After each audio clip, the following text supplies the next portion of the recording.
Ok, ben, bonjour à tous, donc Nathalie Orlac. Donc moi je suis là pour vous parler de la cartographie des SIG et des jumeaux numériques des territoires pour la protection de l'assurabilité face aux catastrophes naturelles.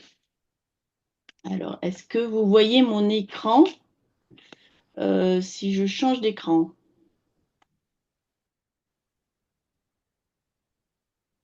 J'ai l'impression que je me vois full screen chez vous, mais qu'on ne voit pas mes diapos.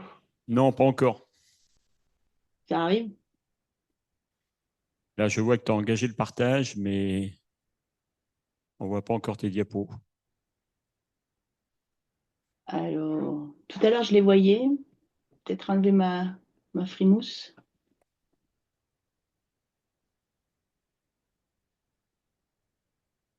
Bon, dans tous les cas, donc je suis Nathalie Orlac et je travaille à la Caisse centrale de réassurance.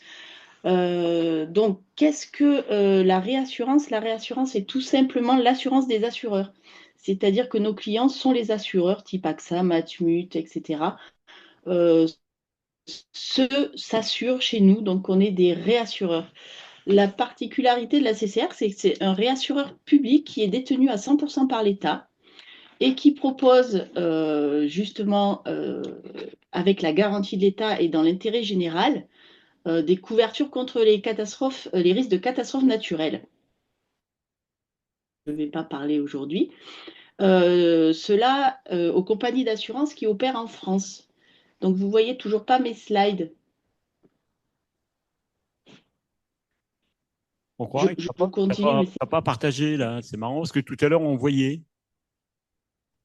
Enfin, ouais, c'est quand je suis passée en full screen.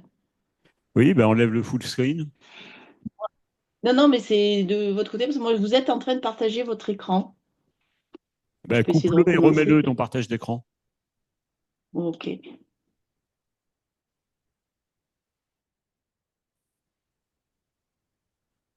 Ah, voilà. Non, c'est tout noir?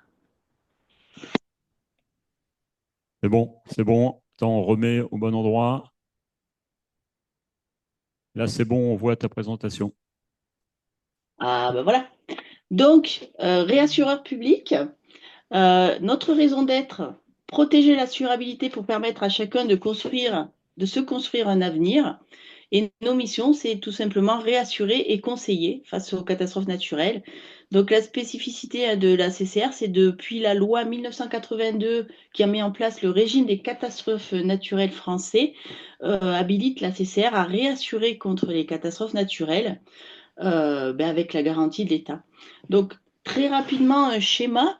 Je pense que vous avez tous entendu à la radio, suite aux événements catastrophiques, par exemple Chido à Mayotte ou alors plus récemment dans le Var, la commune va être reconnue CatNat, ce genre de choses. Il y a eu un arrêté de catastrophe naturelle, donc ça rentre dans ce système-là. En fait, ce qui se passe, c'est que lorsqu'il y a un événement exceptionnel, le maire a 24 mois pour faire le dépôt d'un dossier auprès du préfet, qui lui-même va déposer un dossier auprès d'une commission interministérielle et qui va analyser euh,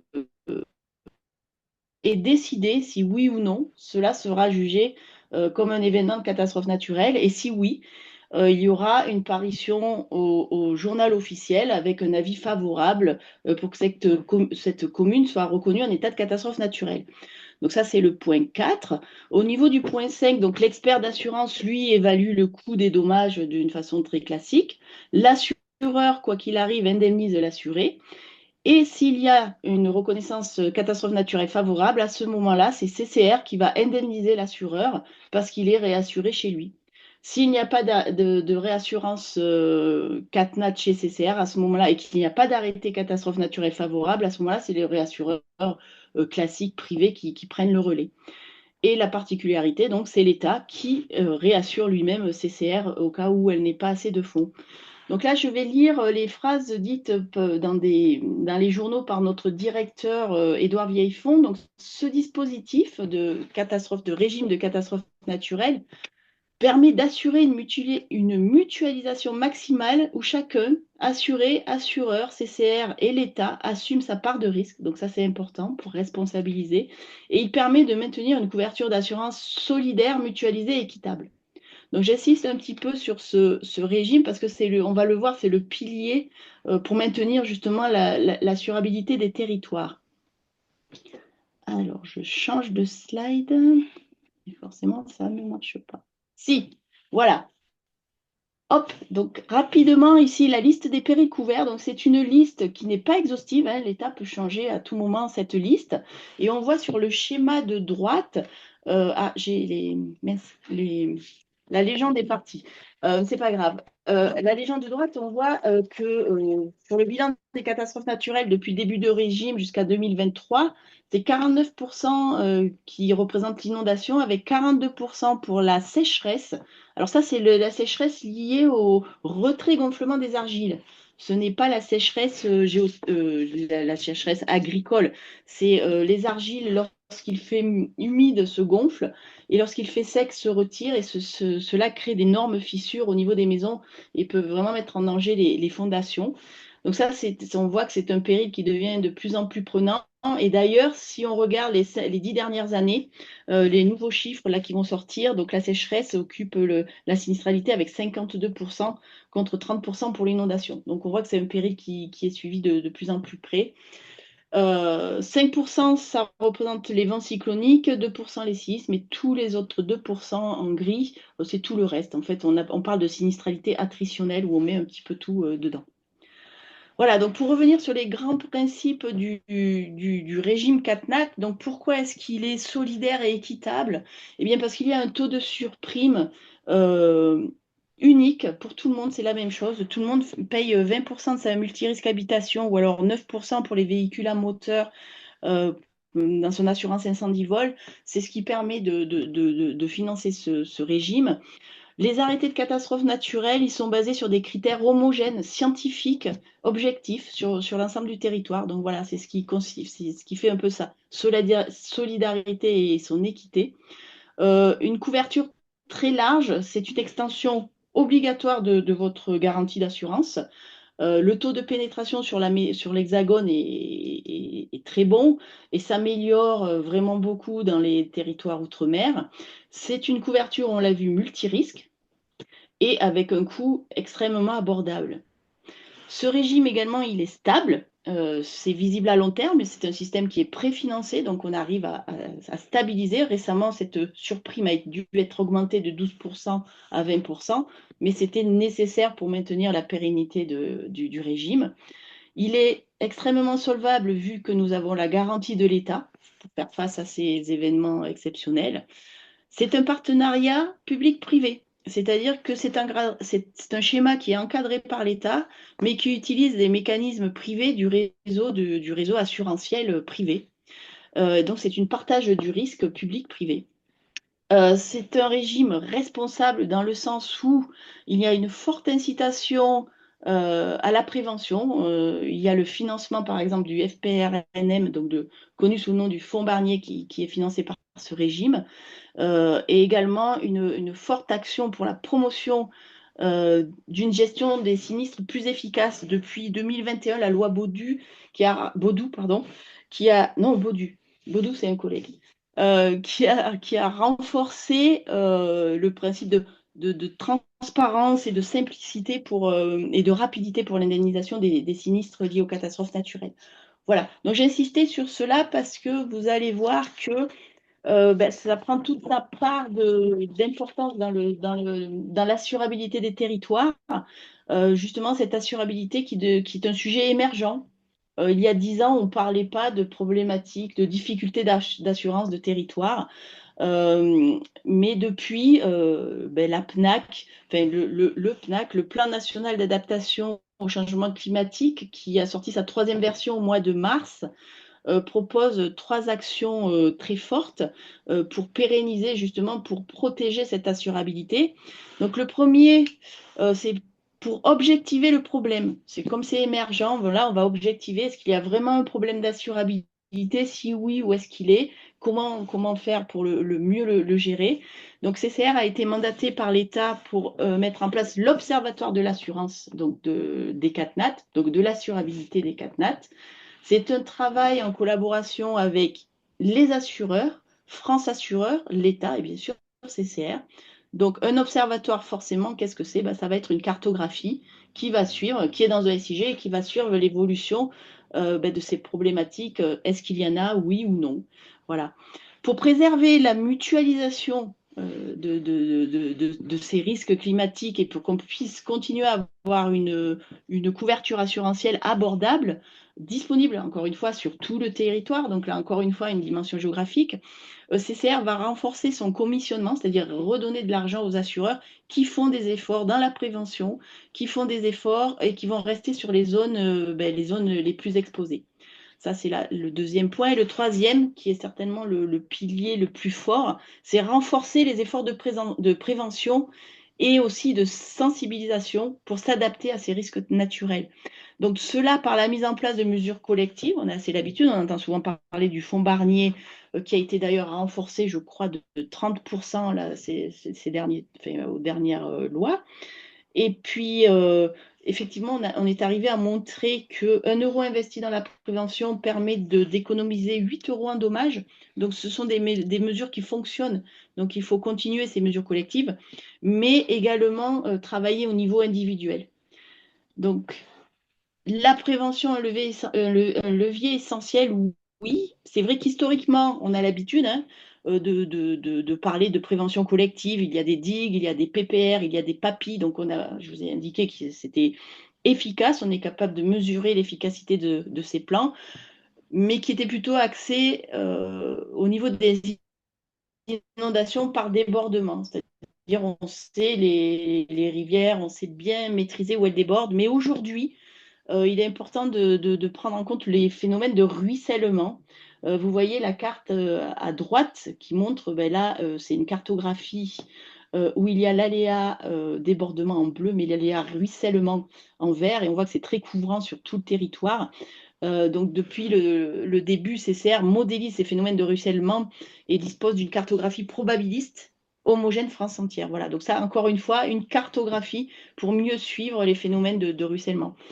Et le deuxième point aussi qui est important aujourd'hui, qui devient prédominant, c'est de développer la prévention individuelle. Le collectif, certes, le continuer, mais la prévention individuelle est de plus en plus importante. Et c'est là où les assureurs peuvent être un levier pour sensibiliser aux risques, pour accompagner sur un diagnostic, une subvention, etc. Donc, je cite deux exemples assez classiques. Au niveau de l'inondation, mettre des bâtards d'eau. Voilà, l'assureur peut inciter son assuré à dire mais mettez des bâtards d'eau ou alors rehausser vos équipements électriques quand vous êtes au rez-de-chaussée et que vous n'avez pas de sous-sol. Enfin, ce genre de mesures très très simples. Et au niveau du retrait-gonflement des argiles, il y a un projet qui est en cours, ça s'appelle l'initiative sécheresse. Et le but, c'est d'équiper un échantillon de maisons avec des équipements différents pour lutter contre le retrait-gonflement des argiles. Alors, il y a des mesures très simples comme mettre des écrans racinaires, etc., anti-racinaires, couper les arbres, enfin, des techniques qu'on appelle des techniques horizon stable assez simples, ou alors des techniques très lourdes avec des micropieux, tout ça pour éviter que les fondations bougent. Et cette étude va nous permettre de démontrer, comparer la pertinence et l'efficacité de chaque mesure. Et encore une fois, vous voyez, il y a une dimension géographique parce que ça ne va pas se comporter de la même façon en fonction du lieu. Donc tout ça pour dire que la cartographie, qui finalement est réalisée à l'aide des SIG, donc qui eux-mêmes sont intégrés dans des jumeaux numériques de territoire. Pour moi, le jumeau numérique de territoire permet de faire communiquer entre plusieurs SIG et arriver finalement à des cartographies qui sont des aides à la décision absolument incontournables aujourd'hui. Alors concrètement, à CCR, donc c'est pas nouveau, hein, ça fait 20 ans ça fait même plus de 20 ans que la CCR a mis en place une filière de modélisation, justement, donc pour caractériser ces phénomènes climatiques. Donc, qu'est-ce qui se passe? On collecte des données, un grand nombre de données sur les aléas, donc là où est-ce que ça va déborder, sur la vulnérabilité, c'est-à-dire un bien assuré. Est-ce qu'il est en haut d'une colline? Est-ce qu'il est au bord d'une rivière? Vous voyez la dimension géographique hyper importante. Mais est-ce que c'est une maison? Quel est le matériau de construction? Quelle est sa valeur assurée? Voilà, ce genre de choses sont collectées. Et puis aussi, on a des informations sur les sinistres. Les assureurs nous remontrent les biens qui ont été sinistrés, donc les dommages. Donc tout ça, c'est traité, analysé. Au niveau des modèles d'aléas, donc on a nos propres modèles. On modélise l'inondation, la sécheresse, submersion marine, vent cyclonique, les séismes arrivent, petit à petit, on est en train de finaliser nos modèles et qu'on n'a pas nos propres modèles, on utilise ceux du marché, mais on les adapte forcément. Et tout cela, comme dirait Hervé, tous ces modèles, si c'est pas utilisé, c'est pas utilisable, ça ne sert à rien.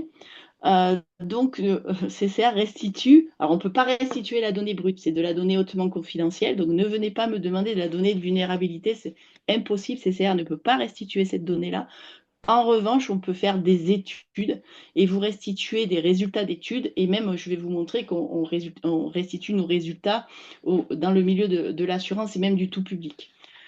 Au niveau, comment ça s'articule ça? Parce que ça peut être surprenant que les assureurs ou des réassureurs et tous ces systèmes finalement un peu comme des collectivités, mais ça existe vraiment au sein de beaucoup d'assureurs.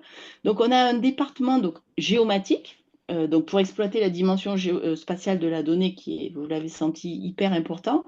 De la data science, on a vraiment beaucoup de data science parce qu'on reçoit des volumes énormes de données, il faut savoir la caractériser, la nettoyer, etc., avec un peu de saupoudrage d'IA là-dedans. Du calcul scientifique pour nous permettre de supporter des temps de calcul raisonnables. Voilà, donc tous ces trois briques-là, enfin, qui sont plutôt arrondies là, sur mon schéma, vont alimenter la modélisation qui, elle, donc va modéliser les aléas, où est-ce que ça va déborder, la vulnérabilité, on l'a vu, hein, donc le bien, est-ce qu'il est à l'étage, combien il y a d'étages, est-ce qu'il est vulnérable ou pas. Tout ça va être croisé dans un modèle de dommage qui nous permet, avec des courbes d'endommagement, de déterminer pour chaque événement de catastrophe naturelle combien ça va coûter. Tout cela, encore une fois, pour mieux réassurer et mieux conseiller autour de ces phénomènes climatiques. Donc, en quelques questions, en fait, les trois questions auxquelles permet de répondre cette modélisation, c'est quelle est l'exposition du territoire aux catastrophes naturelles? Encore une fois, c'est une cartographie. Je vous montre sur l'écran la carte qui a la rougeole.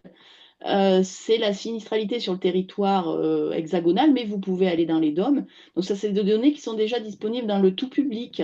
C'est notre site internet tout public, catastrophesnaturelles.ccr.fr, qui va bientôt, alors c'est une question de jour, être absorbé par le site ccr.fr. Mais en tout cas, vous pourrez retrouver dans l'onglet localisé ce type d'indicateur assurantiel. Quel est le coût d'un événement qui vient de se produire? Donc, les inondations du Var, on a estimé un coût entre temps et temps. Je ne sais pas si j'ai le droit de sortir le chiffre, mais il est disponible. Il va sûrement y avoir un arrêté, pas un arrêté, un communiqué de presse. On est capable également de modéliser, de savoir combien va coûter un événement historique s'il survenait aujourd'hui. Par exemple, les inondations de 1910, si elles survenaient aujourd'hui, combien ça coûterait? Donc ça, ce sont des informations importantes dans le milieu de l'assurance pour mieux, effectivement, assurer les gens. Et là où aussi on est très joueur, on est capable de simuler des événements probables, mais qui ne sont pas encore survenus. Par exemple, un séisme à Nice. Si on est capable de simuler un séisme sur la ville de Nice, c'est fort probable. Et si ça survient, ça sera très coûteux. On a déjà une idée, on peut estimer de combien ça va coûter. Voilà. Et donc la répartition des principaux indicateurs assurantiels, comme je disais, les enjeux assurés, la sinistralité observée, mais également la sinistralité modélisée, des pertes annuelles moyennes, des pertes probables centennales, etc., sont restituées sur ces sites Internet.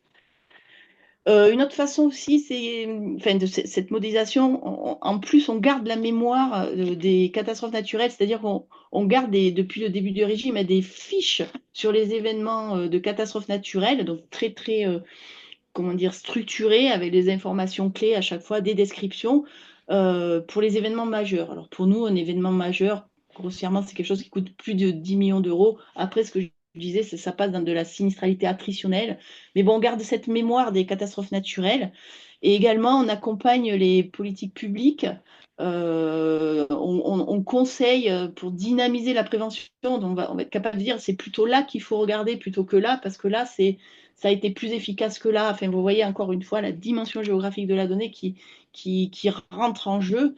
Donc, mieux évaluer et mieux prévenir tout ça pour réduire ce coût des catastrophes naturelles, pour maintenir cette assurabilité des territoires. C'est la prévention, donc on l'a vu, est un des principaux leviers. Je ne sais pas si j'ai besoin de parler de diapo ici, mais moi, dans mon milieu, effectivement, les gens confondent un peu tout, géomatique, SIG, on ne comprend rien. Donc, j'ai volé ce schéma à l'ENSG, je les remercie. Enfin, je ne sais pas s'ils sont au courant, s'il y a des gens dans la salle. Mais c'est pour expliquer que le SIG se situe finalement à l'arrivée. On va prendre les données créées par la photogrammétrie, la télédétection, les géodésiens, et ils vont nous faire des systèmes de projection qui vont nous permettre d'être de plus en plus fiables. Tout ça passe dans des bases de données et le SIG est là pour permettre de diffuser ces informations sous forme de cartographie ou de web SIG. Et tous ces SIG, pour moi, sont interopérables et rentrés dans les jumeaux numériques de territoire, et ce qui fait des outils d'analyse hyper performants, et ce sont des outils d'aide à la décision absolument incontournables, encore une fois. Alors, très concrètement, au niveau de la CCR, donc le SIG, le web SIG, donc j'ai envie de dire nos jumeaux numériques de territoire à nous permettent la première brique vert clair, visualiser, traiter, analyser la donnée. Donc du SIG bureautique, les petites pastilles bleues, et du web SIG, les petites pastilles violettes. Donc le bureautique pour traiter des données brutes, précipitation, relief, hydrographie, tout ça, pour les traiter, les comprendre et les faire rentrer dans la brique modélisation. Ça va être plutôt pour alimenter l'aléa, la modélisation de l'aléa. Où est-ce que ça va déborder, où est-ce que ça va ruisseler. Une autre brique énorme, qui est la brique de géocodage et de data engineering, pour la localisation des biens assurés. Mieux on les localise, mieux on les caractérise, mieux seront notre modélisation. Donc tout ça, encore une fois, c'est du SIG bureautique avec un petit peu de web SIG et beaucoup de géocodage. Cette brique-là va renseigner donc notre base de données de biens assurés et de biens sinistrés. Donc c'est ça, c'est confidentiel, ça ne peut pas sortir de CCR, mais ça peut alimenter les modèles pour nous permettre de caler notre modélisation et d'alimenter notre modèle de vulnérabilité pour être meilleur après pour l'estimation des dommages. Et tout ça, donc cette base de données, on peut restituer déjà des indicateurs sous forme de rapport ou de web, comme je vous ai montré rapidement. Mais également au niveau des restitutions, de la collaboration, de plus en plus, ces web SIG nous permettent de créer des outils en interne pour collaborer entre nous, pour permettre à des non-sachants de pouvoir faire leurs propres analyses et ne plus avoir la barrière technologique. Oh là là, j'ai besoin de faire une carte, je ne sais pas comment m'y prendre. Aujourd'hui, je vais vous montrer des exemples très concrets. C'est du drag and drop, il n'y a plus de code et on peut faire restituer sous forme de cartographie intelligente, j'ai envie de dire dynamique. Voilà, donc ça c'était globalement, vous voyez, au niveau de la CCR, il y a du SIG, du web SIG à peu près à tous les niveaux. Donc un exemple concret d'aide à la décision en interne, vous voyez ici c'est un tableau de bord qui permet à la personne qui s'occupe de ça de voir en bleu les événements de catastrophes naturelles sur une date, il y a des dates de début, dates de fait, etc. Donc nous on est obligé de caractériser un événement de catastrophe naturelle. Et les petits points rouges, ce sont des communes reconnues CatNat, mais pas forcément rattachées à cet événement. Donc cet outil qui a été développé sans aucune ligne de code, mais sachant à SIG, de pouvoir utiliser la dimension spatiale de la donnée pour dire est-ce qu'il faut finalement, on a oublié des communes ou on n'en a pas oublié. Ça n'a aucun impact c'est vraiment interne à la CCR, ça n'a aucun impact sur votre franchise ou etc. Rassurez-vous.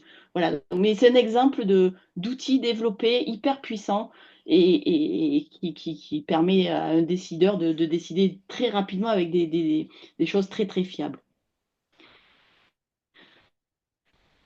Dans ce site tout public, Catastrophes Naturelles, dans l'onglet Régime CatNat, il y a Péril couvert et dans Séisme, une application toute simple qui permet de visualiser les séismes historiques sur l'hexagone en fonction de leur magnitude. Il y a un petit filtre pour voir la magnitude. On peut filtrer par magnitude et par année de survenance. Voilà. Donc c'est un petit outil tout simple, mais qui peut permettre dans certains cas de prendre une meilleure décision. Au niveau des indicateurs assurantiels, dans la carte qui est dans cet onglet localisé, donc on vous restitue toutes les informations sur les reconnaissances CatNat cumulées, tout péril où on peut ventiler, inondation, sécheresse, etc. Et également des indicateurs de sinistralité par commune ou par département. Donc ça, c'est une indication qui peut être utile pour une mairie ou une collectivité. Voilà. Un autre exemple d'âge construit sans une seule ligne de code qui sera bientôt mise à disposition du tout public pour permettre de voir les catastrophes naturelles, donc les communes reconnues CatNat d'un côté et la sinistralité de l'autre. On pourra filtrer par année, vous voyez sur la gauche, et voir chaque année les nombres de communes reconnues CatNat, Est-ce que c'était plutôt de l'inondation, de la sécheresse, des cyclones? On pourra aller forcément dans les territoires outre-mer avec des géosignés, etc. Voilà, donc ça c'est un petit dashboard qui est très facile à mettre en place et qui va bientôt être à disposition. Ça, c'est l'exemple dont je vous parlais qui est mis à disposition des assureurs. Les fiches événements, elles sont également dans le tout public, mais en haut à gauche, des fiches événements où il y a une estimation du coût, de combien ça coûte au marché de l'assurance sur les biens assurés, j'insiste, pas forcément l'auto. L'assureur peut faire une demande d'estimation sur son portefeuille, justement, mieux savoir l'argent qu'il doit mettre de côté, etc., pour mieux nous indemniser quelque part à la fin. Des indicateurs assurantiels un peu plus précis au niveau de la carte interactive. Et également, vous voyez donc en plein écran là, notre aléa débordement, c'est le bleu, et ruissellement, c'est en vert, avec des périodes de retour. Plus c'est intense, plus la période de retour est importante et faible, je veux dire, 20 ans, 50 ans, 100 ans. Et l'assureur, les petites étoiles roses, c'est bien assuré. Donc, il peut cliquer sur chaque étoile et voir les informations. Voilà, donc ça aide à pouvoir mieux prévenir, dire ben, cet assuré-là, ben, peut-être vous devriez mettre des bâtards d'eau parce que vous êtes vraiment dans une zone à risque. Voilà. Donc, j'espère que je vous ai prouvé que c'était utile. Mais également beaucoup de rapports papier. Là, des rapports, mais c'est pas inutile, hein. Sur la gauche ici, je ne sais pas si vous voyez ma souris. Sur la gauche, les catastrophes naturelles en France, le bilan. Donc le bilan 82-2024 va sortir au mois de juin, où c'est plein d'informations hyper intéressantes. On fait des études sur les conséquences du changement climatique à horizon 2050, c'est-à-dire qu'on fait de la modélisation à climat actuel, mais on est capable également de faire la modélisation à climat futur, donc 2050 avec différents scénarios du GIEC. Et également, on fait des rapports pour l'État pour mesurer, par exemple, l'efficacité des plans de prévention, là, comme vous voyez en bas, ou des rapports régionaux, voilà, pour guider un petit politique publique avec nos données. Donc pour conclure, j'espère que je vous ai montré le rôle central du SIG, parce que tout ça c'est le SIG, mais qui peut être SIG, jumeau numérique de territoire. Bon, je ne suis pas à la conférence, je suis désolée, mais je pense que vous avez peut-être mis une définition plus précise, mais pour moi c'est un SIG global qui englobe d'autres SIG. Donc pour protéger l'assurabilité des territoires, ce sont des outils incontournables. L'innovation, ça va toujours très vite dans ces milieux, donc du low-code, du no-code, de la géo-IA, des assistants IA, ça va permettre de diffuser, valoriser la donnée, mais de façon très rapide, avec toujours cette composante spatiale et géographique. Ce qui est hyper important aujourd'hui, je trouve, c'est que ça permet de démocratiser l'usage de cette donnée géométrique géographique à des non-experts en géomatique. Ça lève vraiment beaucoup de barrières et pour moi, ça renforce la collaboration déjà en interne entre équipes, l'efficacité opérationnelle. Tout ça pour des prises de décision bien plus rapides, bien plus fiables et éclairées autour de la donnée. Si on parle en anglo-saxon, c'est data-driven decisions. Tout ça parce qu'on est capable d'exploiter cette dimension géographique de la donnée. Et donc, l'échange, la collaboration aujourd'hui autour de l'information géolocalisée, c'est très important. Je pense que c'est CR de plus en plus présent à des niveaux plus nationaux, on va dire. On anime depuis un an et demi, je crois, le GT Assurance du CNIJ pour essayer de mettre justement différents acteurs autour de la table et toujours encore une fois autour de ces jumeaux numériques de territoire. Le jumeau numérique de la France de ces territoires qui est porté par l'IGN, c'est quelque chose qui est fortement suivi à CCR. Voilà, de dire qu'aujourd'hui, même le monde de l'assurance va s'ouvrir et ces jumeaux numériques de territoire vont nous permettre de collaborer, de mieux comprendre le territoire, d'agir plus vite, de façon plus fiable et encore plus efficace, justement face à ces changements climatiques qui aujourd'hui sont complètement engagés. Et j'ai terminé. Donc je vous remercie pour votre écoute. Je ne sais pas combien se sont endormis dans la Merci. salle. Merci, Nathalie. Alors, puisque ça fonctionne, là, on te voit flou, mais on sait que tu es derrière. Euh, Ah, euh, puisque le système fonctionne, écoute, est-ce qu'il y a, écoutez, écoute, pour toi, écoutez, est-ce qu'il y a quelques questions? Parce que du coup, elle nous entend, elle peut y répondre. Donc, une question. J'arrive après. Il y aura au moins deux questions. J'étais pas flou avant. Merci pour cette présentation. Romain Mercier du Centre d'études des tunnels. On est un service technique du ministère des Transports et on travaille avec la DGITM, la Direction générale des transports et de la mer. Ils ont mené une étude sur leur réseau routier national concernant la vulnérabilité du réseau au changement climatique. À ma connaissance, vous n'aviez pas été consulté. En tout cas, ils ont à peu près la même démarche. Ils ont fait une étude de leur territoire et des mailles avec une cotation de sensibilité. Donc, à l'échelle de la maille, qu'est-ce qu'il y a sur cette maille, à quels aléas il pourrait être sensible. Et ensuite, une cotation d'exposition.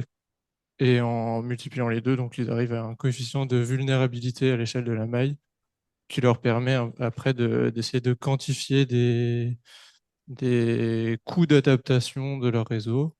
Voilà, donc c'était pour dire que ça rejoint beaucoup ce que vous avez présenté. Et ma question, c'est est-ce que vous étiez au courant de cette étude et sinon, à quel point vos méthodes d'études, plutôt que les résultats et les données, j'ai bien compris que c'était pas divulgable, est-ce que les méthodes seraient plus transmissibles? Alors, je pense qu'au niveau. Alors, le truc, c'est que je ne suis pas la personne en charge de la modélisation brute. Donc, il se peut qu'il soit au courant de ces choses-là, sachant que nous, on modélise, mais par rapport aux biens assurés, c'est-à-dire les maisons. Les réseaux, pour le moment, ça nous intéresse énormément dans le sens où si les réseaux sont coupés, il va y avoir ce qu'on appelle une perte d'exploitation et ça nous impacte énormément. Et on a de la modélisation aussi socio-économique, etc. Je ne suis pas la bonne personne pour en parler, mais je sais que les chercheurs qui s'occupent de ça, bah, je pourrais déjà leur dire que ça existe. Je pense qu'ils sont au courant. Parce que c'est quand même un réseau. Nous, on travaille quand même pas mal avec des organismes scientifiques, hein. Donc, je pense qu'ils sont au courant. Et alors, nous, on peut donner, mais en revanche, je sais pas si, enfin, je veux pas m'avancer, mais si on doit faire une étude, par exemple, confronter nos modèles et voir si on retrouve des sensibilités identiques, euh, moi, je vais rajouter quand même que nous, notre problématique, c'est France entière. Et ce qu'on recherche, c'est l'homogénéité France entière pour avoir des choses statistiquement comparables. Donc, notre modèle, il est à 25 mètres, mais il est statistiquement fiable. Là, j'imagine, vous êtes peut-être plus à des niveaux plus locaux, beaucoup plus localisés. Du coup, c'est peut-être pas tout à fait les mêmes problématiques. Mais dans tous les cas, enfin, le département modélisation, il est très, très friand justement de partager ses expertises comme ça. Est-ce que j'ai répondu? Oui, bonjour, Yann Dantal, BRGM. En fait, j'ai été amené à développer des outils de dashboarding et en fait, je serais intéressé, pour partage d'expérience, de savoir ce que vous avez utilisé comme technologie. Ah, j'ai le droit de le dire ou pas? Je sais pas, Hervé. Nous, on est full Ah, SRI tu dis CCA. ce que tu veux, Nathalie, hein. Il n'y a pas de censure. Enfin, pas pour le moment. Ok. Nous, les technos, alors on travaille avec le BRGM, hein, on travaille beaucoup avec vous. Et nous, on est basé sur des technos SRI. Ça nous permet, enfin, ça a été un choix, on va dire, stratégique plutôt que de développer nos propres outils en open. Alors, ça peut changer, hein, mais pour le moment, stratégiquement, on va plus vite en utilisant un modèle d'éditeur et on s'affranchit pas mal de problèmes de montée de version, etc., surtout de sécurité. CCR a subi une cyberattaque il n'y a pas très longtemps et on était très très sensible à tout ça. Donc voilà, donc pour le moment, le SIG, il est full SRI et on a un portal interne. Donc on utilise cette technologie, c'est ArcGIS Enterprise Drop. C'est dommage que je sois flou, vous voyez pas mes petites grimaces. Ouais, mais là, c'est de ton côté, là, hein. C'est flou, ce truc-là, quand même, hein. Ah ouais, ouais, je sais pas pourquoi. Bon, flouté, mais j'ai flouté mon Il y a un arrière-plan, problème c'est tout. d'intelligence artificielle. Ben voilà, tu vois, c'est bon. C'est nickel, là. Ouais, mais c'était mon arrière. Autre Ah, question? c'est décalé.